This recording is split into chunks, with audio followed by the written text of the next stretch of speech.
کہ انہیں جانا کہاں ہے،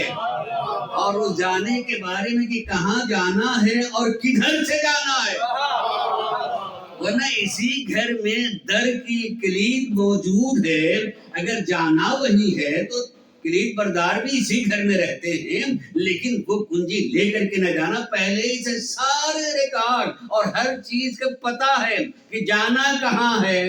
کدھر سے جانا ہے، تاکہ اس کی یاد اب بھی بچی رہے۔ میں کئی مرتبہ حج کے لیے جانے کا اتفاق ہوا، مولانا کے ساتھ ایک مرتبہ میں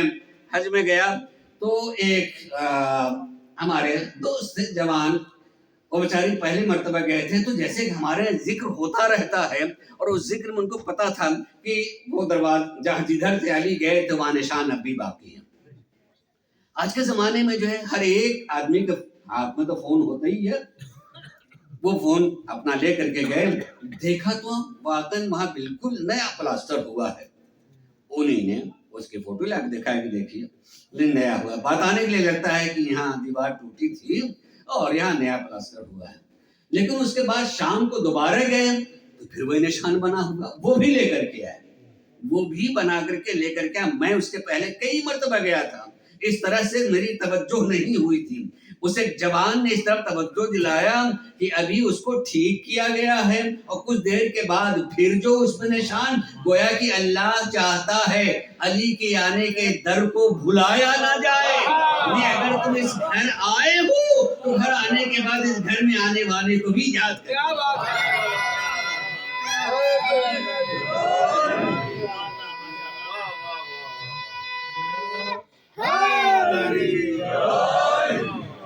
اور یقیناً ذات پروردگار عالم یہ چاہتے کہ یہ یاد کرنے کے لیے ہے، جاننے کے لیے ہے، اور علی کے یاد کے بغیر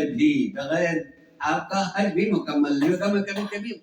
میرا ایک ذکر کا ایک طریقہ ہوتا ہے کہ عام طور سے اسی میں کسی ایک فلسفے کی طرف بھی توجہ دلاؤں کہ وہاں آدمی جا کر کے خانہ کعبہ کے 7 مرتبہ ہم طواف کہتے ہیں، آدمی جب چکر کہتا تو اچھا نہیں لگتا، اس لیے کہ چکر معمولاً جو ہے وہ اچھے معنوں میں نہیں بولا جاتا ہے، لیکن جو کہتے ہوں گے لوگ طواف کرتا ہے، طواف ایک دفعہ گھومنے سے مکمل نہیں ہوتا ہے، 7 مرتبہ گھومنے سے ایک طواف، اور وہ بھی آخر میں نماز پڑھنے کے بعد، نماز پڑھ لے تو طواف مکمل ہوتا ہے۔ کبھی سوچا آپ نے کہ خانہ کعبہ میں پہنچ کر کے طواف کرنا 7 مرتبہ، یقین جانیے اللہ اگر اوپر سے ذرا اوپر چلے جاؤ اور دیکھیں تو خانہ کعبہ کا وجود آپ کو ایک نقطے کی طریقے سے دکھائی دے گا، ایک نقطہ ہے، نقطہ عام طور سے مرکز کو کہا جاتا ہے، مرکز کا مطلب یہ ہے کہ وہاں اللہ بلا کر کے مرکز سے مربوط کر رہا ہے، اگر مربوط کر رہا ہے مگر 7 مرتبہ کیوں؟ 7 مرتبہ کیوں؟ کچھ کم اور زیادہ ہو جائے، کم کریں تب بھی نہیں صحیح ہے، زیادہ ہو جائے تب بھی صحیح نہیں ہے عزیزو، اس لیے کہ انسان کی زندگی 7 دنوں میں معین ہے، 7 دن سے آگے نہیں ہے، پھر اسی 7 دنوں کی تکرار ہوتی ہے، اسی 7 دنوں ان 7 دنوں کی تکرار سے پھر مہینہ بنتا ہے، مہینوں کے تکرار سے پھر سال بنتا ہے، سال کے تکرار سے جو صدیاں بنتی ہیں، مگر دن 7 ہی ہیں،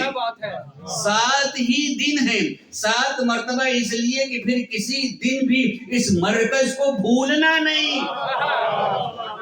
7 دن میں کسی دن بھی کسی لمحے اس مرکز سے جڑا ہونا ہوگا۔ مولانا حسن عباس صاحب نے سے مرکز کی توجہ دلائی، عملی طور سے بھی اسی پر ہمیں لے کر کے جانا ہوتا ہے۔ عزیزان گرامی، بات کو سمیٹ کر کے یقیناً کھانا بالکل ٹھنڈا نہ ہو جائے، ہمیں بھی جو ہے تھوڑا گرم ہی کھانے کی عادت ہوتی ہے، ورنہ جی تو چاہتا ہے کہ آدمی پڑھے، لیکن یہ بھی مشکل ہوتی ہے کہ تھکے ہوئے مجموع کو بہت دیر تک جگایا جا سکے، مجھ میں اتنی صلاحیت نہیں کہ اسے جگا سکوں، اپنی بات کو یقیناً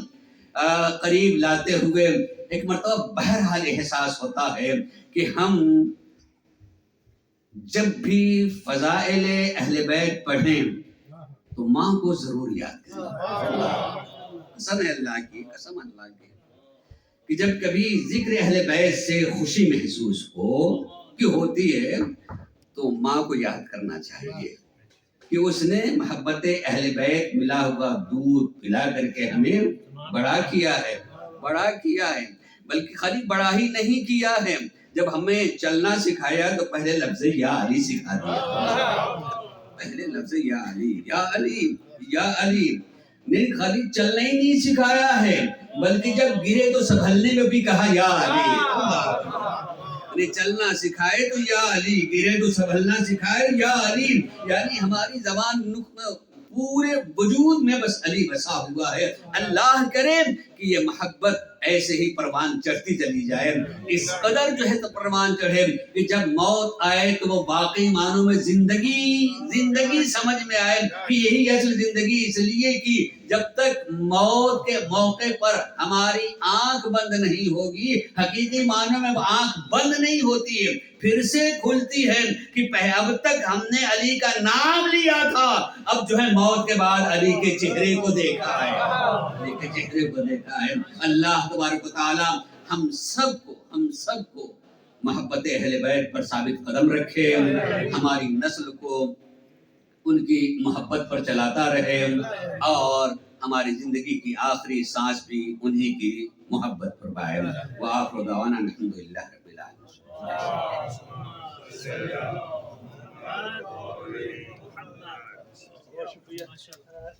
دعا پڑھ لیں۔